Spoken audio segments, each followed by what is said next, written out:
Hey guys, Travis here today with a quick take. I'll try to make my point in 3 minutes or less. So I want to talk about a Gallup survey that came out today that reflects that Americans are the most satisfied with the direction of the country that they have been in 13 years. So this is the most satisfied Americans have been with the direction of the country since 2005. Among independents, it's up 9 points to 35% approval. Among Republicans, it's up 6 points to 63% approval. And among Democrats, it's up 1 point to 14% approval. So why is that? Well, for one thing, we've seen the most progress with North Korea in 20 plus years.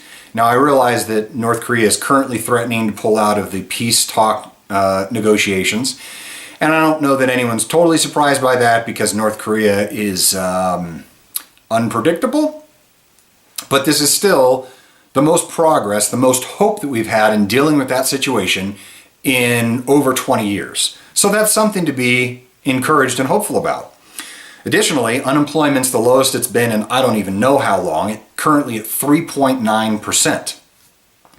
Also, last month, the Congressional Budget Office released their report, and they're now forecasting 2.6 million more jobs over the next 10 years than they had forecast just a year ago. So 1 year later, they're more optimistic about the economy than they were.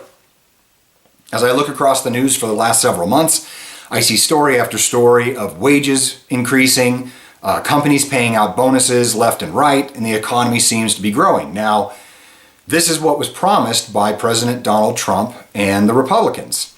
And of course, when they were trying to pass their tax cut, this is what they said they would do, and Democrats were saying that this is not what would happen. And here we are, and this is what has happened. Now, whether you think that's correlation or causation is up to you, and I probably can't persuade you one way or the other with 1 minute left to go. But what I will say is that things are going well, and we should be happy about that. I can tell you that as a registered independent who didn't support or vote for Donald Trump, I'm happy about the direction of the country right now. I'm part of that 9% of independents that have changed their minds.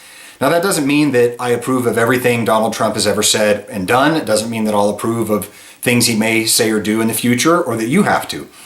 But we should be able to feel good about things that are good when they happen. And right now, good things are happening, and we should feel good about it.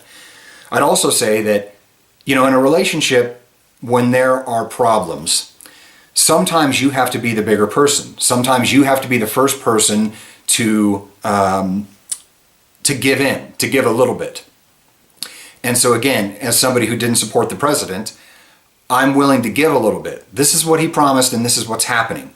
And there's no reason to be angry about that. If you're angry about the fact that things are going well, then maybe you should reconsider a little bit. Maybe your priorities are misplaced. Maybe you have more of a priority on partisan tribalism than you do on actually making people's lives better. And I would say you should think about that. So, let's be happy for the things that are good. Let's give each other the space and the freedom necessary to continue to debate the rest of it. And let's just be grateful for things when they're going well. So thanks for listening. We'll talk again soon.